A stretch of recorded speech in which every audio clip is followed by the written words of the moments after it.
Hello, everyone, and welcome to Gorilla Whale, a Godzilla watch-along podcast. I am your kaiju consultant, Kevin Carpenter. And I am the child climbing the fence at the zoo, Kayla Knutson. Thank you all for joining us as we embark on this journey of watching all of the Godzilla movies, from the beginning to the latest. But here's the deal, this is probably a never-ending journey, because I feel like they're just gonna keep making Godzilla movies until the end of time. Godzilla, you see, is a cycle. He will emerge from the ocean, he will destroy Tokyo, he will fight a monster, he will go back to the ocean, and then we'll make 8 more movies, wait another decade, and then make 6 more movies, and then wait another decade. Oh boy, Godzilla is immortal, everyone, and welcome along to our journey. I am a big Godzilla fan. I'm sure you can read that from my energy. I have seen many of the movies. I've read many of the books. Kayla, can you talk about your experience with Godzilla? I have seen a singular Godzilla film. Well, now I've seen more than one. But before starting this podcast, I saw one. It was Godzilla -1, which made me cry. It was really good. I have nothing against Godzilla. It just hasn't happened. If I had something against Godzilla, we wouldn't be doing this podcast. I'm going to be honest, Kayla. When you told me that you had only seen one Godzilla movie, that was kind of part of the inspiration for this whole project. Because not only do I want to take the audience on this journey... Part of the inspiration... I told you! I said, that's the next project! Because you were like, wait, what do you mean you haven't seen any Godzilla movies? And then I was like, well, you know what could be content? Here's the deal. I want to take the audience on this journey, but I also want to take you on this journey because I feel like the full story of Godzilla is a story that deserves to be shared. So, in these episodes... Just to clarify, I know about Godzilla culturally. I understand Godzilla's connection to the atomic bomb. I went to film school. I just never saw a Godzilla movie before I saw Godzilla -1. Kayla, I meant no offense by my statement. And I also mean no offense by this statement as well. You do not fully understand the breadth of Godzilla's influence. Oh my god. Godzilla has been alongside humanity since the 50s. Godzilla has been putting his lizard claws into our collective cultural consciousness. Godzilla is an ambassador of tourism for Japan. I need you to know this. Godzilla has an official government position. I've seen Pacific Rim. But listen, I'm not a fan. I've got mixed reviews on these movies. And we'll talk about them in time. But we'll start off with the original one. Yes. So, first off, you may be wondering, why call a Godzilla watch-along podcast Gorilla Whale? Well, funny story, and this podcast is going to be filled with funny Godzilla stories. Gorilla Whale is the literal definition of Gojira. Specifically, the term Gojira was a combination of the Japanese words gorira, which was an English loan word for gorilla, and kujira, which means whale, which means Gojira is literally gorilla whale. Now, of course, when Gojira was brought to the States, his name was anglicized to Godzilla. But for the purposes of this podcast, we are going to be using the name Godzilla, as Godzilla and Gojira are functionally the same name. So, here's what we're going to do. With each movie, I'm going to be talking a little bit about the historical context, and this first episode is probably going to have the longest segment of historical context, just because there's a lot of context for this first movie. Then we'll talk about... It's the original one. Exactly. Then we'll talk about it's the first Godzilla. Then we'll summarize... New. Then we'll summarize the movie itself, and then we'll talk about the movie. And each episode, we will be talking about a different Godzilla movie. So, Kayla, is there anything you want to say before I get right into it? Great. So. What have I done? You know what? I understand how, I think I get it.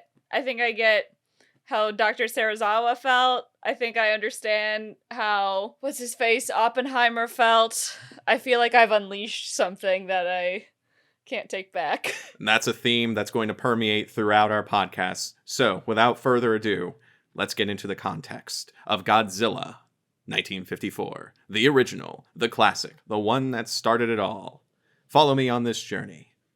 In 1939, Germany invaded Poland and officially began World War II. I know that this is like where it starts technically, but it really, you are like from the beginning. Yes. I need to provide this context. What if our listeners don't know about World War II? That was in the past. It's possible. It's possible. It was in the past. So, 1939, Germany invades Poland, World War II officially begins. 1940, Japan formally entered World War II on the side of Germany and the rest of the Axis powers. On December 7th, 1941, Japan launched a surprise military attack on the American naval base Pearl Harbor. Soon after, America entered World War II. For the next few years, both America and Japan unleashed incredible atrocities on each other, on other countries, and on their own citizens. War is bad, don't do it. On March 9th, 1945, American forces attacked Tokyo in a firebombing raid known as Operation Meeting House by America and the Night of Black Snow by Japan. Estimates range from 80,000 to over 100,000 lives lost in a single night. Again, war is bad. In that time, America developed a new weapon called the atomic bomb. On August 6, 1945, an atomic bomb was dropped on Hiroshima. 3 days later, another atomic bomb was dropped on Nagasaki. Estimations of casualties range in the low six figures, the vast majority of whom were Japanese citizens. Again, war is bad. 1 month later, Japan formally surrendered, and World War II ended. From 1945 to 1952, mentions of the nuclear bomb and its effects were censored in Japanese media during the American occupation of Japan. During this time, the American government would continue to test nuclear weapons in Bikini Atoll as Cold War tensions between America and the Soviet Union ramped up. These tests would devastate the region and displace the inhabitants of the islands. On March 1, 1954, Japanese crew members of the boat Lucky Dragon No. 5 would experience burns and radiation poisoning from the fallout of these nuclear tests. It is now November 3, 1954. A new monster movie by director Ishiro Honda is about to release nationwide. So, before I get into the summary of the movie, Kayla, any thoughts? About World War II? I in general, I suppose. Just wanted to give you the opportunity to speak before I launch into summarizing the movie we're about to talk about. I'm not sure that I have anything additional to add at this time. That's perfectly fine. Other than my AP history teachers would probably dock me if I didn't mention that America was arguably already involved with World War II before Pearl Harbor. It was simply that we were providing munitions and money, but not boots on the ground quite yet. Fair enough. Oh, also Dr. Seuss was writing propaganda for America to enter the war effort. And yes, I think that's very funny. Also, Captain America, DC, and Marvel comic book writers, because they were largely Jewish, were also writing comic books that were pro-America entering the war for the Allies. Man, there was a lot going on during World War II, huh? Quite a bit, it would seem. But we're not talking about World War II. We're talking about Godzilla, so let's get into it. Well, you can't talk about Godzilla without talking about World War II. I mean, fair enough. So. Okay, give me the summary. So, Godzilla. We open to the crew of the Japanese freighter Ikomaru, which is not the Lucky Dragon No. 5, witnessing something strange in the ocean. Suddenly, there is a bright flash of light, and the entire freighter is destroyed. More ships are sent to investigate the destruction, but all of them are destroyed as well. A storm hits nearby Odo Island, and villagers look up into the sky in terror. As more and more destruction piles up, an elder of Odo Island warns that this is the work of a giant, legendary creature known as Godzilla. Paleontologist Kyohei Yamane goes to investigate Odo Island along with his daughter Emiko and ship captain Ogata. They find smashed buildings, radioactive footprints, and then the big lizard himself peeking his head over the hillside. Everyone panics. Godzilla is real. In a presentation to the government, Yamane theorizes that Godzilla is a Jurassic-era creature whose habitat was destroyed by repeated H-bomb testing. After much debate, the Japanese government decides to try to kill Godzilla with depth charges. They fail. The government asks Yamane for info on how to kill Godzilla. But not only does Yamane want to study Godzilla rather than kill him, Yamane doesn't believe Godzilla can even be killed. But someone else might know the answer. Dr. Serizawa, who is Emiko's current fiancé, has been working on a secret project. And while Serizawa won't talk to reporters, he does show Emiko the results of his research. Serizawa has found a way to destroy oxygen atoms, and he demonstrates it by turning a tank full of fish into nothing but bones. Quick side note, there's a running B-plot where Emiko is cheating on Dr. Serizawa with the boat Captain Ogata. That's just something that's happening while all the Godzilla stuff is going on. You have to have a human storyline underpinning the entire Godzilla drama. Exactly. Speaking of Godzilla drama, Godzilla emerges from the ocean and attacks Shinagawa, wrecking buildings and trains before heading back to the ocean. Japan builds a giant electric fence to keep Godzilla out. That fails. Japan attacks Godzilla with tanks and jets. That also fails. Godzilla uses his atomic breath to melt everything. That succeeds, and thousands die. During all the carnage, a mother holds her crying children close and assures them everything will be okay. They'll be with their father in heaven soon enough. With no other options, Emiko tells Ogata that they need to convince Serizawa to use his research to kill Godzilla. Serizawa refuses, because if his research is used to make an oxygen destroyer bomb, then every major superpower is going to want to make more of them. But when he sees the destruction on the news, along with a children's choir, strangely enough, his heart is moved, and Serizawa joins the fight. Under one condition. Serizawa destroys his research, and then takes a boat into the open ocean, along with Ogata, Emiko, and Yamane. Diving underwater, Serizawa activates his oxygen destroyer bomb, and kills both Godzilla and himself. The secrets of the oxygen destroyer die with Serizawa. As the movie ends, Yamane looks directly into the camera and states that if nuclear testing continues, it'll only be a matter of time until they have another Godzilla on their hands. And for our audio-only audience, there were big air quotes around Godzilla. So, Kayla. Yeah. What are your thoughts on the movie? Right. Many things. First off, real quick, before we get further into it. Actually, you know what? No. I guess we'll kind of go chronologically. I have all of my notes here. I do want to say, for the record, to the people, when Serizawa reveals like his research to Emiko, he's like, you can't tell anybody about this. Keep it super secret. Like, nobody must know. And the audience also does not know what happened, other than that something bad happened. We don't get to understand what Serizawa's research is until Emiko tells Ogata, which I thought was just an interesting, like, it's a cool device. Like, it builds tension, but then two, we don't get to be in on the secret because Serizawa just showed it to Emiko. I suppose I did skip over that in my summary. You didn't care that much about the whole drama happening between Emiko and Serizawa and Ogata, and whether or not it's really, like, cheating, I do want to kind of dissect, because we don't see any, like, even barely any physical affection, let alone any kissing. It could be emotional cheating for sure, but we're not sure if anything physical has happened. So it really does kind of open up a lot of gray area. And it should also be noted that Emiko very sincerely tells Ogata, like, I have only thought of him as like an older brother figure my entire life, because yes, people, Emiko and Dr. Serizawa are childhood best friends apparently, or family friends. It's a little unclear. Also unclear how Emiko and Ogata met. I don't know. But also, there's absolutely a moment when Emiko, Ogata, and Serizawa are all talking about the oxygen destroyer, where where Serizawa clocks that Ogata and Emiko are definitely, like, involved in some fashion.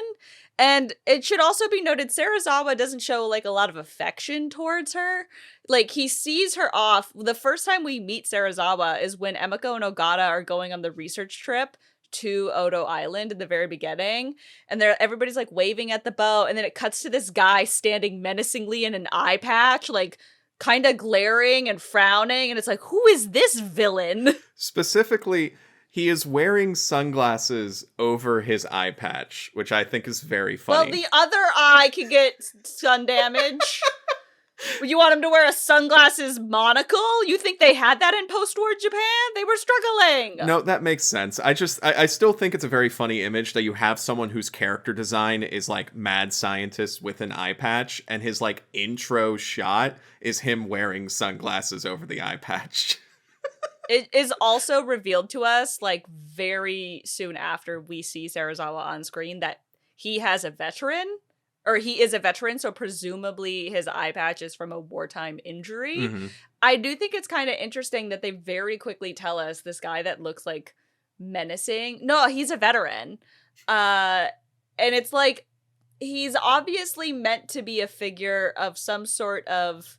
Like, he's an obstacle figure for Serizawa and Serizawa is an obstacle figure for Emiko and Ogata's relationship, and we meet Emiko and Ogata first and are supposed to buy into their relationship first, and then we meet Serizawa, who is presented in this very cold and threatening fashion, but then they're immediately like, oh wow, that's so, like, incredible, he came to see us off. Like, that's, he never leaves his lab, but he came to see us off. Is he okay? Also, he's a veteran. And he's kind of presented as a very sort of stoic and, for lack of a better term, perhaps burdened character. And then we find out kind of why he's like that. Mm-hmm. But he's definitely not suitable for Emiko is also something that's happening. And I imagine it's because he has to sacrifice himself, which Serizawa choosing the kamikaze path is a really interesting and very strong ethical statement from Honda on everything. And we'll kind of get to that more in the ending, but I just really wanted to sort of clarify some of this B-plot stuff, because the fun thing about the B-plot was, we're like, okay, this movie was very quickly paced in the beginning and kind of throughout. And it's just sort of one of those things, I think, that, 1954, we've barely had talkies for like 30 years. Mm-hmm. They are still learning. Cinema pre like late 1960s and 70s is all over the place because we are still learning about how to do cinema. We're still learning about how to do cinema even now, but especially then, everybody's like, what is pacing? What is camera work? What is acting even? Acting changed dramatically in the 60s and 70s. You're very quickly thrust into the action, which I appreciate. Actually, now that we're talking about the beginning, I'll go to the very beginning. The sound design as the credits were rolling was incredible. It's Godzilla roaring, or is it the sound of steel beams collapsing as buildings fall all around you and destruction reigns? So, yeah? Fun fact, the original sound of Godzilla's roar is actually like someone wearing a glove and then like sliding it along like bass strings. It's haunting. Yeah, right? It's iconic. It's haunting, and it absolutely does, like, I do think they really walk that line between this sounds like a very large building be it like collapsing or being destroyed, and this sounds like a creature. I'm trying to think, like, having no clue what Godzilla is really, and sitting in that theater in 1954 and hearing that, wondering, well, I guess, they saw the poster, they know it's a creature, Mm-hmm. but if you kind of went in blind, you might not know. You might think it is like a city being destroyed. Part of the context here too is that like the concept of a giant monster was still relatively new. Like, yeah, mythologically you had like, dragons and stuff like that, but like movie wise, you had King Kong in the 30s, you had the Beast of 1,000 or 10,000 Fathoms. Come at me in the comments if I got that title wrong, but one of the funny things while they were filming Godzilla was like, especially the scene where Godzilla like pokes his head over the hill, or like the scene where like Godzilla's like rampaging through Tokyo, they would have to direct people to be like, hey, okay, so Godzilla is going to be over that ridge, look that way. And the extras would be like, they would be confused because they would be like, well, why are we looking that way? There's no creature that's that big. You're pointing at like the 5th story of a building, but nothing's that big. And they'd be like, yes, But this is Godzilla. He's that big. It's a giant monster. He's a giant monster. Imagine these actors seeing the tennis balls that they give the Marvel actors these days. We've come so far. So anyway, also the sound design and the music throughout this entire film is so good. But yeah, that opening, like the credits with the sound design, I thought that was really good. And then it was interesting when we got to the island and it's like, oh, Godzilla again. And I was like, what do you mean again? Because I didn't realize that in the context of in the canon of the Godzilla movie, the Godzilla mythos already exists of the island has heard of and has legends of Godzilla already. Godzilla isn't new to them necessarily, which I thought was interesting. I kind of assumed that Godzilla was created by the atomic bomb, and perhaps this is a more direct canon in other Godzilla movies. But in the original one, I thought it was interesting that Godzilla is like the Loch Ness Monster of this dinosaur that has been locked in the deep and then altered by atomic radiation. But what's also interesting is that I feel like they emphasize a lot more the way that the atomic bomb and H-bomb testing has altered Godzilla's habitat. Because the whole reason that the island people know about Godzilla is they're talking about the legend of Godzilla and basically saying like, oh, when the fishing gets bad, that's when Godzilla is going to come to shore to eat us. And we will send a young girl out to the ocean to sacrifice her to Godzilla so that Godzilla doesn't rampage against the village because he's hungry, which is an old, I mean, lots of cultures all over the world have similar myths, you know. The Greeks have like Andromeda and the Draken and Perseus and stuff. Like this is old hat. But it does make me kind of wonder. I'm like, well, did anybody see Godzilla? Like how, you know, it is kind of interesting how, I guess you might say, how much evidence, quote unquote, there was for Godzilla. But also like native folktales tend to be like pretty true usually, you know, like when we you know, scholars or whatever will be like, we have evidence for this thing. And then the native people will be like, yeah, we know. We told you. You know, but it's just like it was oral history traditions and stuff. Versus like they finally got a photo of Godzilla. I think it's rather telling that it's like it's one of the elders who's just like, oh, I bet you this is Godzilla. Yes. And everyone's like, I don't know. But also the village has a Godzilla alarm.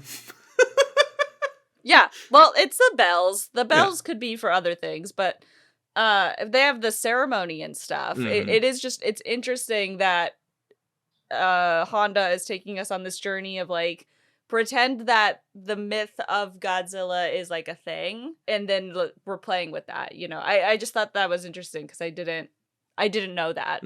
So that was something new for me here.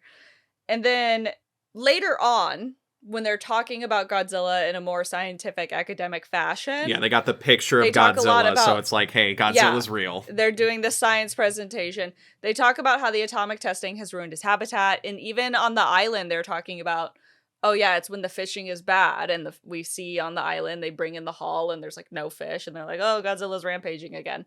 So their assumption is that the H-bomb testing messed with his habitat and now he's hungry, or that it's like released him or something like that. That's one of their other theories. They don't really talk that much about the way that it's mutated him, which I think is interesting because I feel like, and I could be wrong, but my impression was always that a lot of the fixation in more modern Godzilla movies is how the bombs affected him directly versus like the habitat. Like it was like, oh, he's pissed because he's been irradiated and mutated into this giant monster, and he's got the atomic breath and all of this or whatever.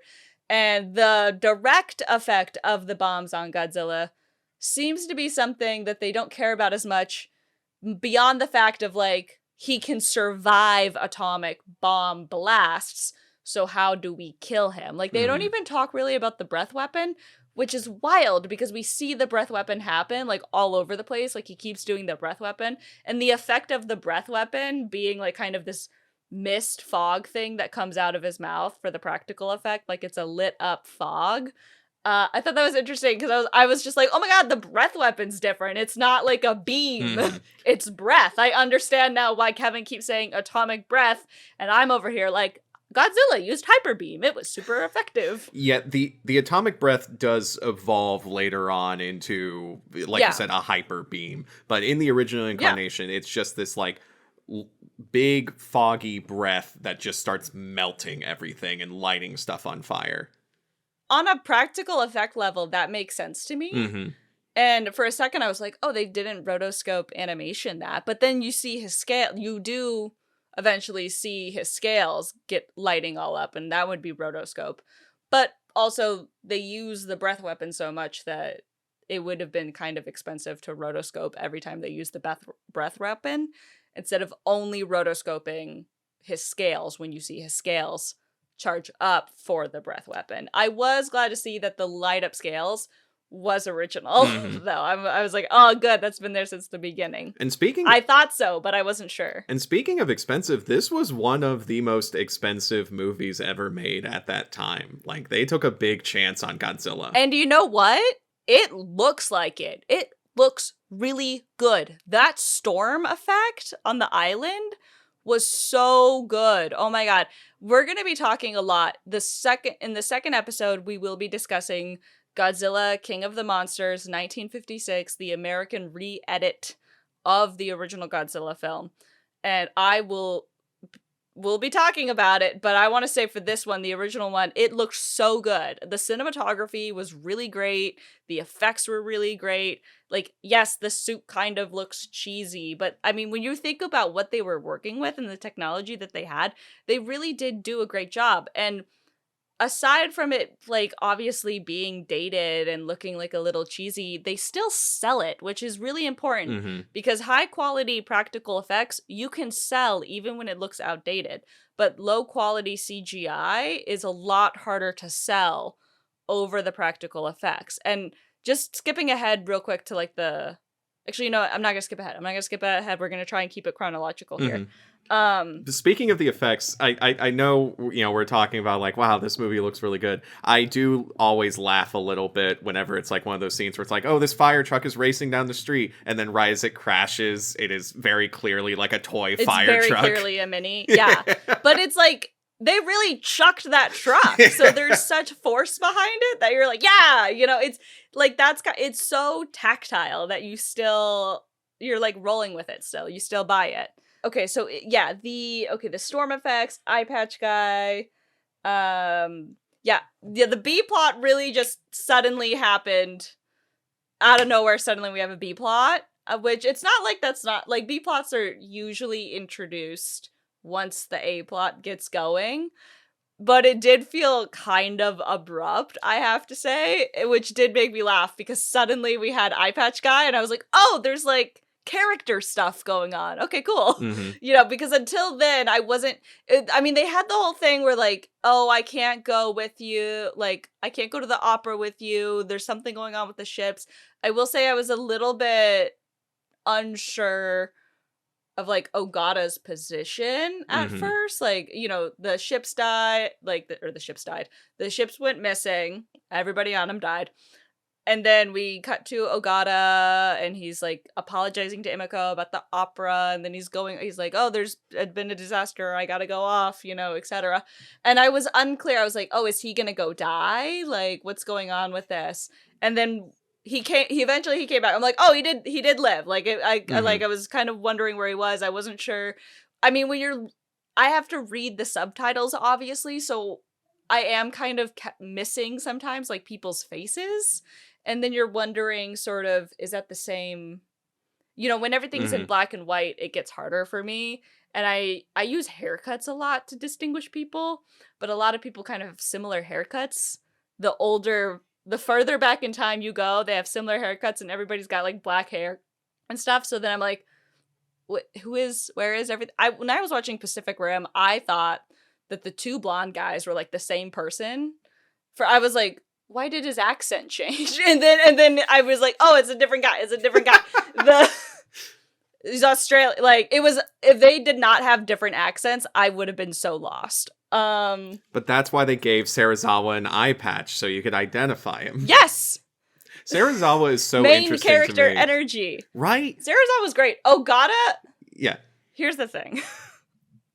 Ogata, I need you to have like 5 times more personality than you do. Because Serizawa's running around being like a tortured scientist with an eye patch. At first I was like, who is this guy? You know, because I know old Hollywood movies. Somebody with an eye patch is evil. And then, you know, they were very subversive. He was simply a veteran. Don't worry about what Japan did during the war. And then we get to, like, towards the end, and I'm like, F Ogata. Like, what does Ogata have? Like, yes, Emiko likes Ogata more, but we don't know what. And this is, again, this movie did a little bit, there was just a little bit of, like, tell, don't show, like, the phrase show, don't tell, I think can be misused a lot. I would have liked a little bit with the B-plot, but I understand, you know, it's not the focus. Ogata is, like, at Emiko's house for most of the movie. Like, this whole side plot is so weird. One, Serizawa, mad scientist with an eye patch in a lab, and he's the most sympathetic character in the movie, besides Yamane, who's, like, spends half the movie sad that they're not studying Godzilla instead of trying to kill him. Anyway, but Ogata spends... And it's like, hundreds of thousands of people are dying, Yamane! But guys, we can study his radiation resistance. But yeah, no, Ogata is, like, at Emiko's house for most of the movie, and then they start being like, oh yeah, Ogata and Emiko are having an affair. And it's like, this feels like public knowledge. That's okay. That was the one thing with it. Like, this movie was really good, but I do kind of wonder if some of these are... some of it I'm like, is this getting lost in translation, or is this... Did I miss something? Because I only ended up watching it once. I didn't have time to watch it twice. I think there might be a cultural thing where I think the marriage between Serizawa and Emiko was arranged. And so there's a very, like, Japanese story beat of, like, oh, she's in an arranged marriage, but really she loves this man. And they just decide to tack that on to Godzilla. No. I got that. My question is, Ogata is, like, what does Yamane think of all of this? Because he doesn't know. Presumably he doesn't know about Ogata and Emiko. Like, Emiko and Ogata are under the impression that he doesn't know. And we as an audience are never... like, there's never any strong indication to the audience that, oh yeah, Yamane actually knows, he just isn't telling them that he knows. As far as we know, Yamane doesn't know about Emiko and Ogata. Emiko and Ogata are constantly hanging out. Like, he's over at her house. He's hanging out at her place, like, where she lives with her father. He's there all of the time, which I guess kind of once the disaster starts happening, that sort of makes sense because they're clubbing together. But also, what's up with the boy? Like, the island boy gets I was so confused. I was like, is this somebody's brother? And then I thought Ogata was one of the survivors from the shipwreck, and, like, he lived on the island, and that was his brother, but it seemed... I'm unclear. It seemed like maybe it wasn't, but then it is, and I don't know... I got lost there, and I'm not sure if it's my fault or the filmmaker's fault. I think for not clarifying it. I think the thing with the boy, and you're right, this is not spelled out, but I think the thing with the boy was name? I don't know. He's an Odo Island villager, and then he has to come to the mainland to talk at the Diet, like the big government meeting about, like, oh, what is Godzilla? Yes, he's like a witness. Yeah, I think he's staying with them because, like, he can't get a hotel. He's the only island witness staying with them, because the directors were like, we need a young boy for the young boy demographic that's watching this. Wild. They don't care to explain that to you, and it does kind of leave you wondering, wait, am I supposed to know? But then, like, Godzilla comes on and you're like, I don't care about anything else. Exactly. So I will say, like, these are kind of if nothing else, these stand out because Godzilla -1 does all of that better. Mm-hmm. You know, and that's the one Godzilla movie I have seen. And Godzilla -1 is so good because of the character dynamics and relationships, and you spend so much time with them and watching everybody like grow and bond, that it really, I guess it just stood out to me so much how like clunky some of that felt in this. And a lot of it was just kind of like, okay, like this is what's going on with the people, just so you guys know. And we're like, oh, thanks for the update, you know. You know, how much of this is also just kind of how older movies were sometimes. Mm-hmm. How much of this is, well, this is just how like B movies are even today still sometimes. Like, I don't know. It's just a fun little thing, I guess. That I was mildly confused about the people when they were on screen. But I mean, I got the big things. I understood, I know what an arranged marriage is. I understood that that's what's happening here, you know. I do think that Honda could have milked a lot of drama out of there that he just left sitting on the table, but that's okay. He was busy inventing a new genre. He had other things to worry about, I understand. It's so sad to me that Serizawa not only has this like great character design, an incredibly compelling character arc of like a scientist who knows that his research will be used for evil and so chooses to sacrifice himself in order to take care of this greater threat and simultaneously delete all of his research. And also... And he gets no bitches! He is getting actively cheated on while there is a Godzilla. He doesn't necessarily seem to care about that too much. Like, that's the other thing, too. Yeah, that's like the third thing on his plate. Serizawa, yeah, he's got other things to worry about. He's busy inventing new weapons of mass destruction. Because, yeah, there is, like, that drama there, but then you also kind of get the idea that maybe Serizawa isn't that invested in Imiko, so... How big of a deal is it really going to be that she's going to break off this engagement for some sailor? There's a scene at the end, like the very end, like after Serizawa does the oxygen destroyer bomb, like Ogata comes back onto the ship, and like the first thing he tells Emiko is like, Serizawa said we should be happy to each other. Yeah. And we'll get to it. We'll get to the end. We'll get to that. I've got thoughts on that. We'll get to that. Hold on. I'm trying to stay on track a little bit here. Please okay. lead us forward. So, the scientist meeting. I said, wait, what? 2 million years ago, dinosaurs were at their peak? Dear listener, just so you are aware, dinosaurs walked this earth at least 65 million years ago. That's when not 2 million, 65 million. So, and I should have looked this up, but I didn't. Kevin, in the 1950s, were scientists unclear about how long ago dinosaurs... I understand paleontology was still fairly new, as we didn't... Paleontology, I think, as a science, really got going in the 1800s, probably like late 1800s, really. So, I don't know. In 1954, did they think that dinosaurs were only 2 million years old?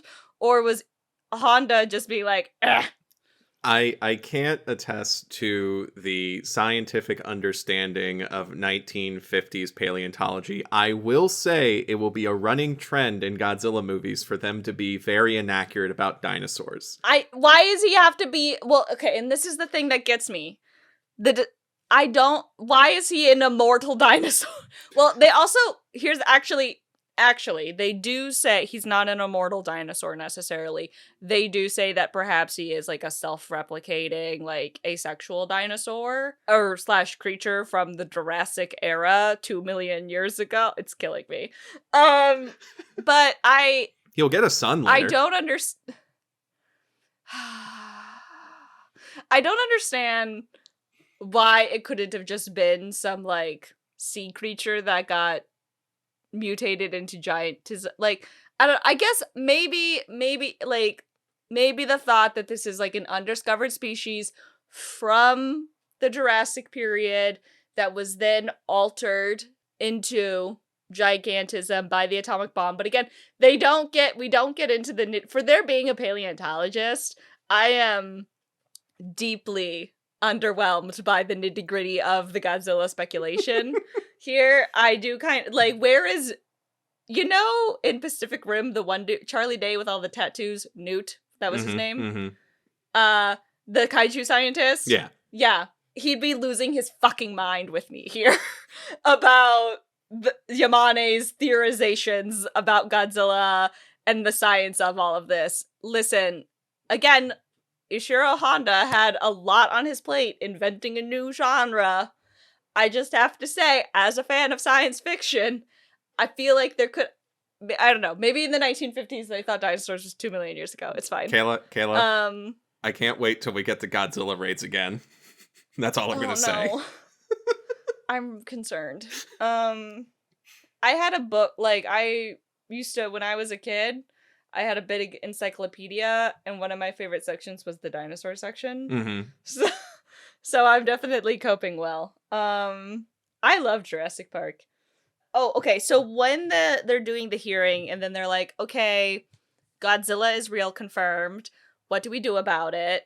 And instantly the government officials are like, well, we're not going to tell anybody about it.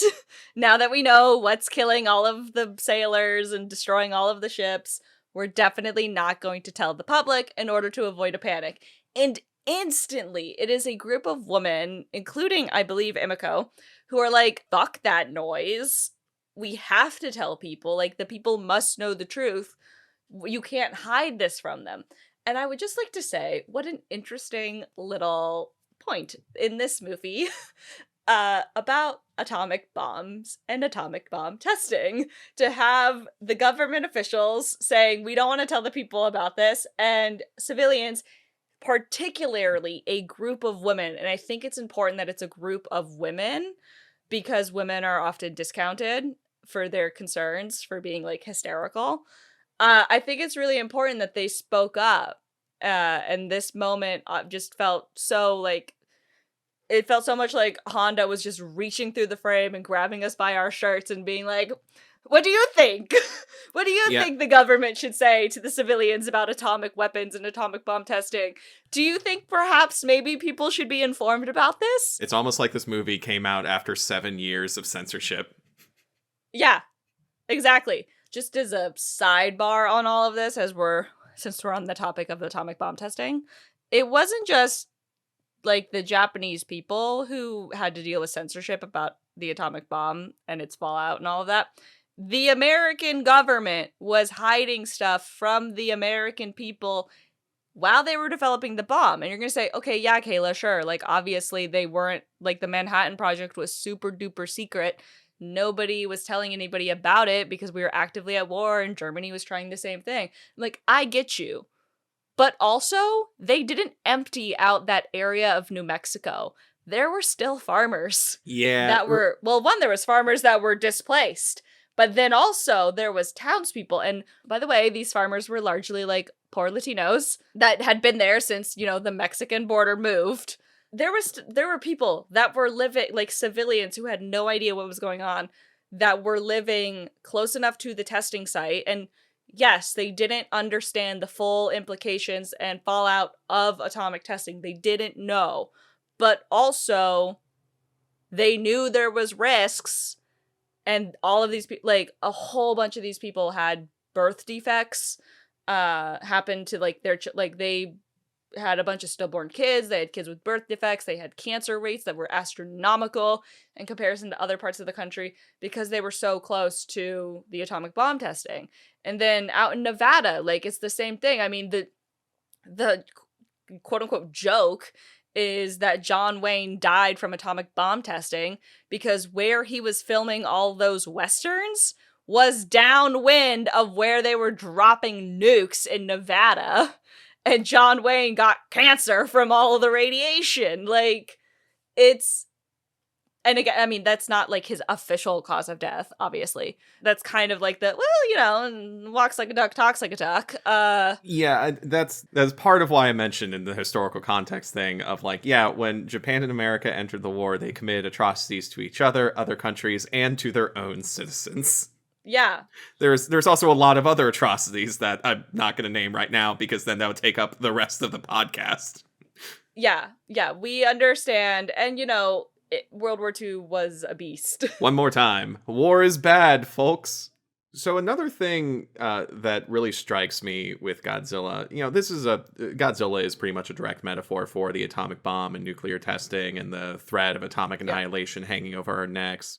The movie really displays Godzilla's carnage. And I'm not just talking about like the buildings on fire or the fire trucks crashing and turning into toys and, you know, him using his atomic breath to melt pylons and all that stuff. But like, there's a lot of shots of overfilled hospitals after Godzilla's attack. Yes. And like children crying and people dying. And that one shot of like the woman holding her children close and being like, yeah, we're going to join your father soon. Oh, finally, the mother clutching her children as Godzilla rampages around them. And they're crying and she's holding them close and is saying, don't worry, we'll be with daddy soon. Chef's kiss. That was great. I feel like this movie did a really good job. I mean, there's so much destruction of miniature sets happening that at one point I do get a little like, it's a little Michael Bay-y, you know, get it like, yeah, he's wrecking stuff and he's wrecking stuff and he's wrecking stuff. Like, I get it. You know, I like action movies and I like destruction, but I was like, okay, like, let's hurry it up. But the mom, and the children came in like right at the exact perfect moment to remind you of the human toll. And then also the journalists that were live reporting the destruction of Tokyo also reporting their own deaths. Oh, so good. So good. Oh my God. Really great human moments, really great emotional moments in the middle of this silly B movie about radioactive bombs. I think that's one of the reasons that stood the test of time for so long. Like I said, absolutely. It shows the carnage of Godzilla. And I think a lot of like modern Godzilla movies kind of skip over that aspect. Like we'll see Godzilla destroy, you know, buildings and all that. But if you want to be serious about what's going on, you have to have that human element, especially, you know, just for the comparison, you know? Yeah, it's very much like in A Man of Steel when Zod and Superman were wrecking Metropolis. It was kind of like, whoa, look at the scale of this destruction. But they didn't really focus on how many people died as they knocked down all of these buildings. And then, like, we get to Batman versus Superman, and we're in Bruce Wayne's POV during the Metropolis attack. And then we see, like, just a handful of people, really. But we actually see people dying during the attack.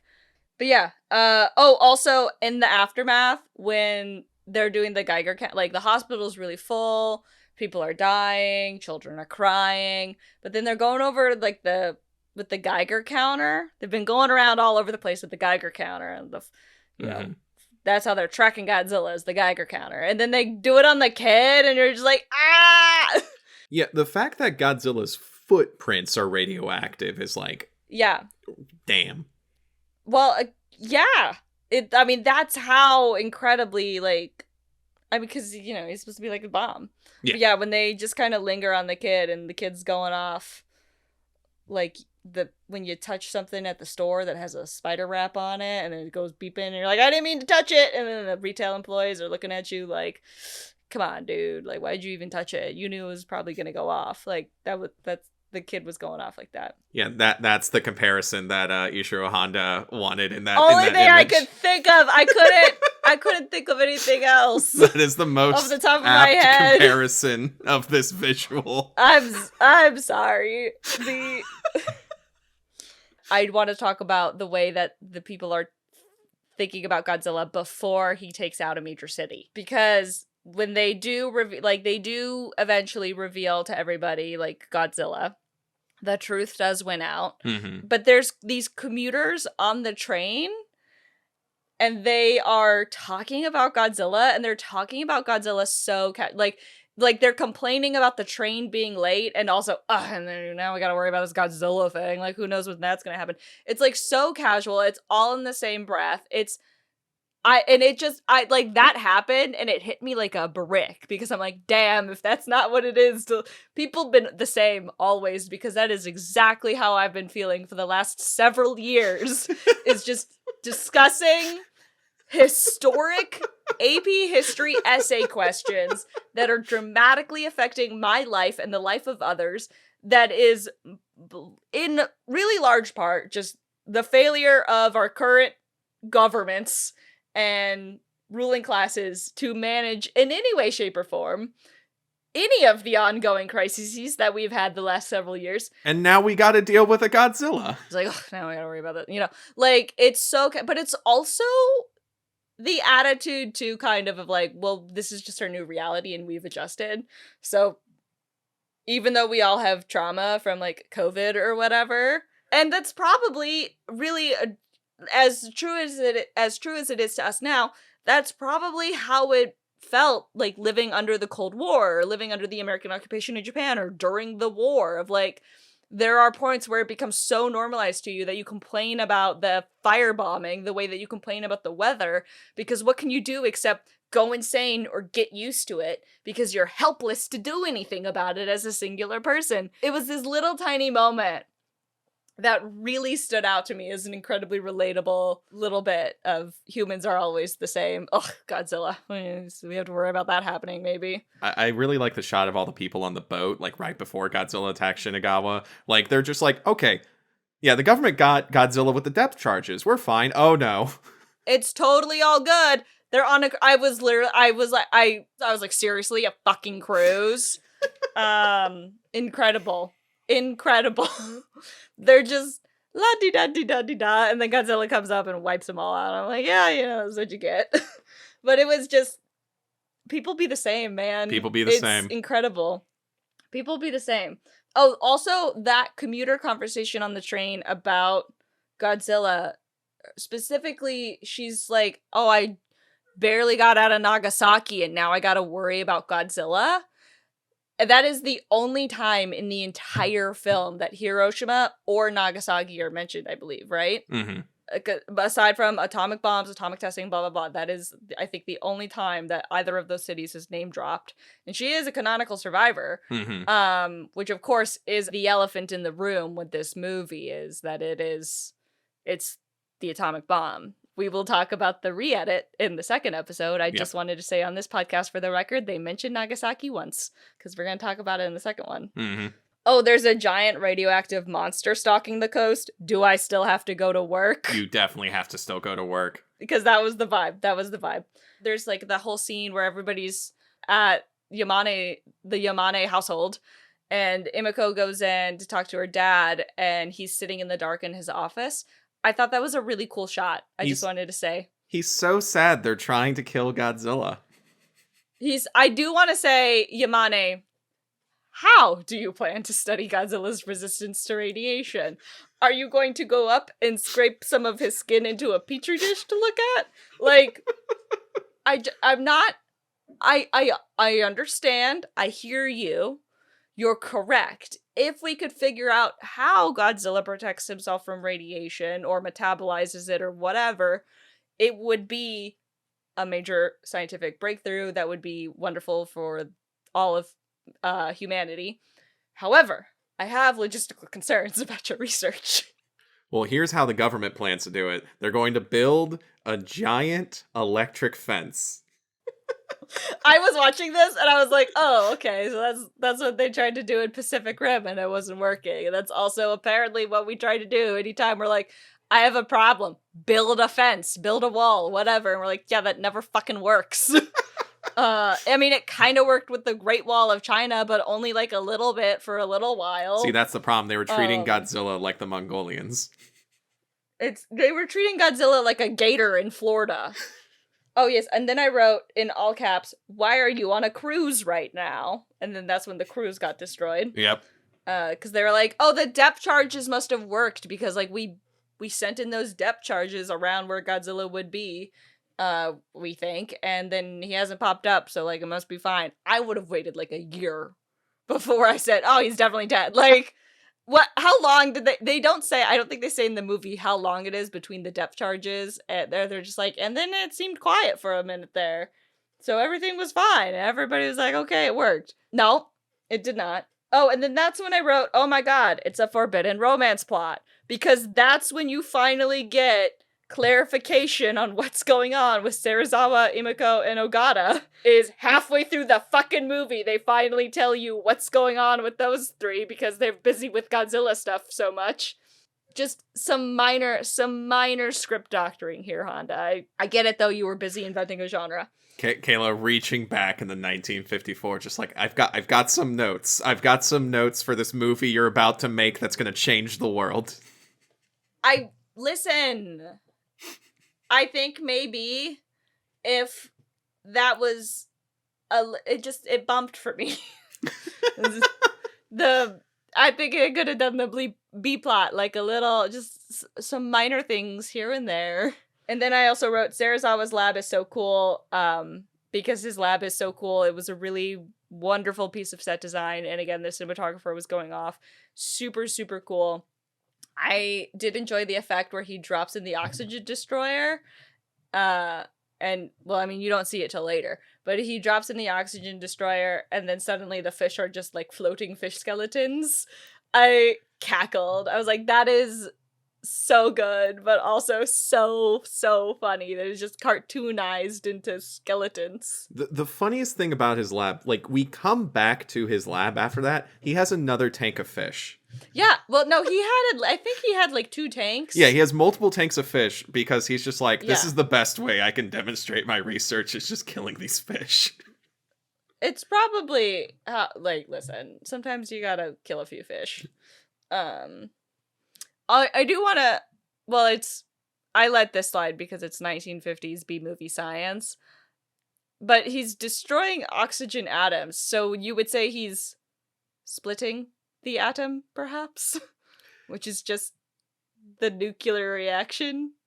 I don't. Way, right? I don't. My understanding of physics is shaky enough, so. There's this mixture. Like, I don't know. You know, we're watching translated subtitles, so maybe destroying oxygen items isn't like the most scientifically accurate phrase. And we're also watching a 1954, essentially B movie. But it's this like combination of asphyxiation and just like the water disintegration. Boiling. Yeah, exactly. Yeah, because it eliminates the oxygen atoms. So theoretically, it is burnt, like it's represented, it seems to burn. Mm-hmm. Like when it eliminates the oxygen, it's like burning. So it's like it's eliminating all of the oxygen molecules around you, burning you, but then also like you can't get any air, so then it's also suffocating you. I mean, it seems like a horrible way to die. Oh, yeah. But yeah, the way that they achieved that effect, I'm like, oh, this is so like 1950s atomic science. Like the radioactive spider will bite you and give you superpowers. I love it. I did think it was interesting to kind of have the back and forth over killing Godzilla, like the scientific advancement versus the necessity to kill him. They only got the one Godzilla. Well, for now. Yeah, but again, I think the solution here is pretty clear. Like it seems like you gotta kill him because he's not stopping. Electric. Oh yeah, there was also this shot they were talking about, like, we're gonna build an electric fence, and while they're talking about building the electric fence, there's a bird cage very prominently in the shot that they like zoom in on or like cut closer to. And I'm like, oh haha, I get it. Like it's a cage. I gotcha. But then later during Godzilla's rampage in Tokyo, they go back to the bird cage and they shoot Godzilla through the bird cage. So then his head is like in the bird cage. This is not me like disparaging it. I love this kind of on the nose imagery. But I also just thought it was both like good and funny. There's very much this idea that is passed around with a lot of the original creators of Godzilla, where Godzilla is himself a victim. Like, Godzilla's in this movie absolutely. is just a wild animal whose habitat was destroyed. Yeah. Godzilla is justified. Godzilla isn't doing anything wrong. I will say this, though. Godzilla did nothing wrong. Get that on a t-shirt. Godzilla did nothing wrong. But as we are rampaging through Tokyo, he's not eating people. That was like my big thing on the Tokyo rampage, because it like they said so much in the beginning. They made such a point to talk about the ecological impact of the atomic bombs and how the people even know about Godzilla because when fishing was rough, that's when Godzilla was a threat to them because he was starving. And so theoretically, like, he's been starving because of the atomic bomb killing all of the fish in the ocean where he lives, and yet he's not chowing down on people. Like, he's just destroying stuff. He's not eating, which is kind of my biggest gripe with a lot of monster movies that involve carnivores, is that there's just, like, this destruction that seems to be sort of a... Well, the thing is, Godzilla's wrecking Tokyo because that's what America did. America then was also not, like, eating the people, but Godzilla is a monster, so he should be eating the people instead of just dropping buildings on top of them. Like, he's hungry, you know? Maybe that would have been, like, a difficult effect to do, and they're like, it's fine, it's not the point. It would have been a difficult effect to do, but this also becomes a guideline that Toho puts in the future. Like, there's a story where Toho created this packet during the first American, like, attempt at Godzilla, where it was like, yeah, Godzilla has to have, like, these kind of spines, Godzilla has to be, like, around this size, and Godzilla does not eat people. They ignore that, really? But we'll get to that when we get to that movie. Okay. That is fascinating. Simply, again, because Godzilla being hungry is, like, the reason he's rampaging. So, him not eating people, that's really interesting. I mean, it is also, I guess, part of the reason why we're so sympathetic to Godzilla. Mm-hmm. Like, we love Godzilla. All of that saying, though, nobody watches the Jurassic Park movies and is, like, rooting for all of the tourists. Yeah. Everybody is like, yeah, I want to see the T-Rex eat some people. Like, that is, everybody is cheering as the raptor. Like, the only time you're ever concerned, really, is when, like, the children are in danger, or the scientists that you actually like. Like, you don't want them to get eaten, but, like, every other character, like, all of the background, we're like, yeah, eat them, you know? So, I don't know. But yeah, and then after that, Godzilla destroys Tokyo, and then that is when finally Emiko tells Ogata about Dr. Serizawa's oxygen destroyer machine, and then Ogata and Serizawa fight over, like, the oxygen destroyer.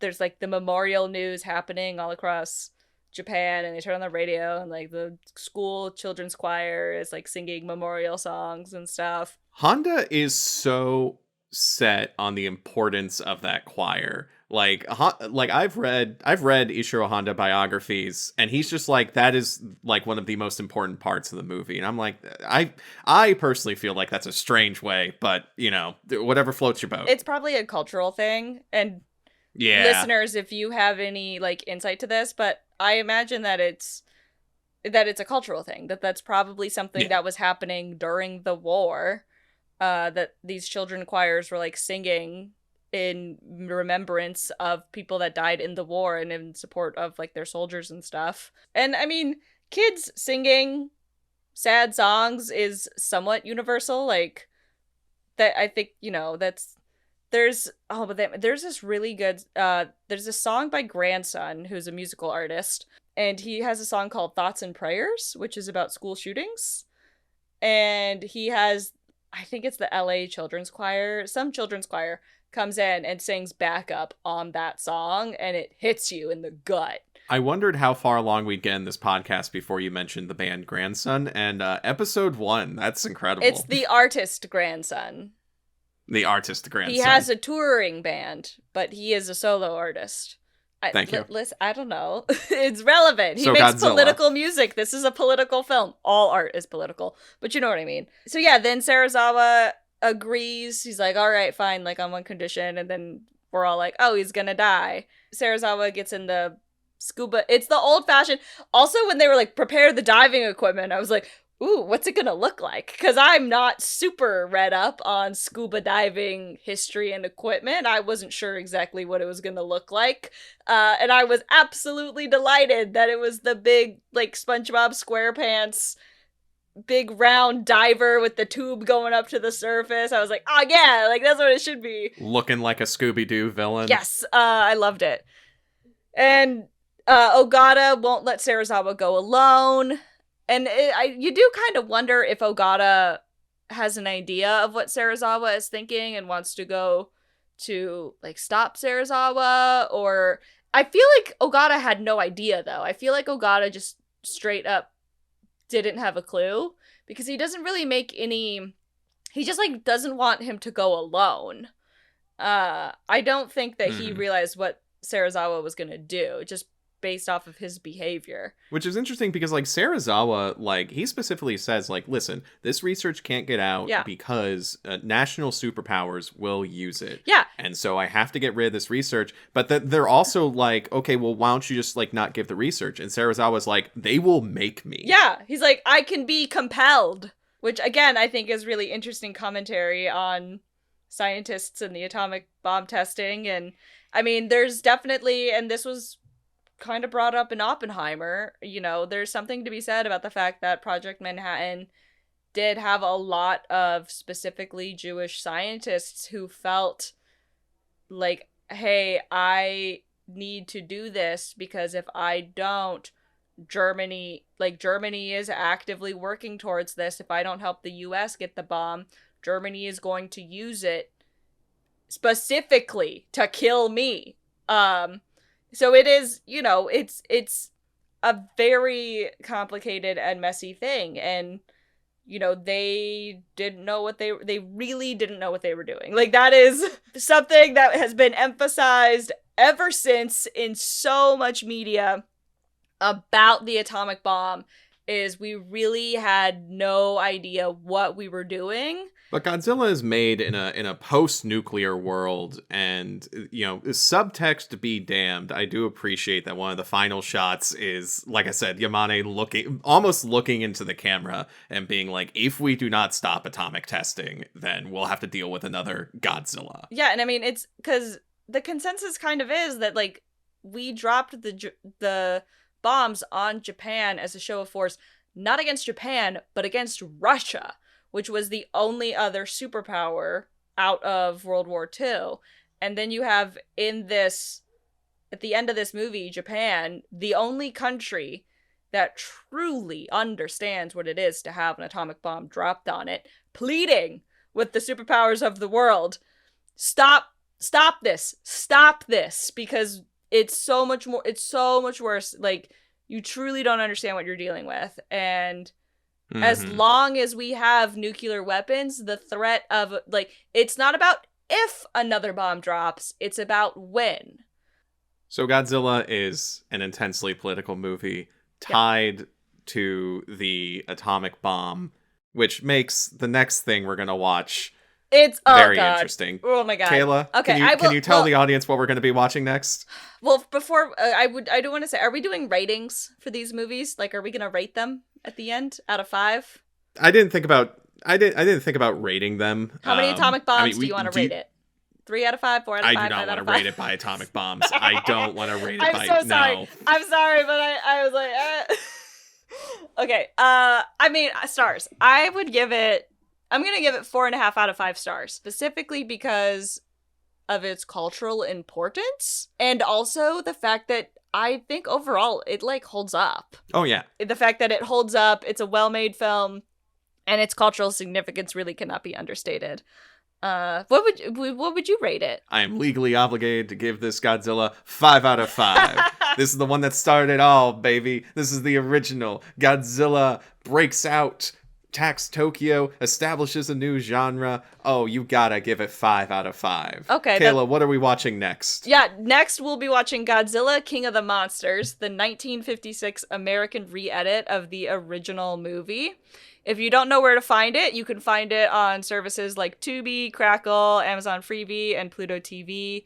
It's also to rent on Apple TV. Kevin and I have been watching the Criterion DVD version of Godzilla, which had the original Godzilla as well as Godzilla King of the Monsters, and then, like, a whole bunch of other bonus features. So if you're into, like, the DVDs and the Criterion collection at all, and you don't have the Godzilla movie, but you're listening to this podcast, check out the Godzilla movie. If you like this podcast, be sure to subscribe, give us a rating, leave a comment, and share with a friend. Follow us on social media. We got the links in the show notes. We also have a Ko-fi. You can support us there and get access to cool bonus content like extra episodes and access to the private Discord where you can talk with other geeks about Godzilla and all things Digital Kaiju. We will have bonus episodes specifically for this podcast, including episodes about, like, King Kong, Pacific Rim, etc. So check it out there. Gorilla Whale is a production of Digital Kaiju Studios. It is hosted and produced by Kevin Carpenter and Kayla Knutson.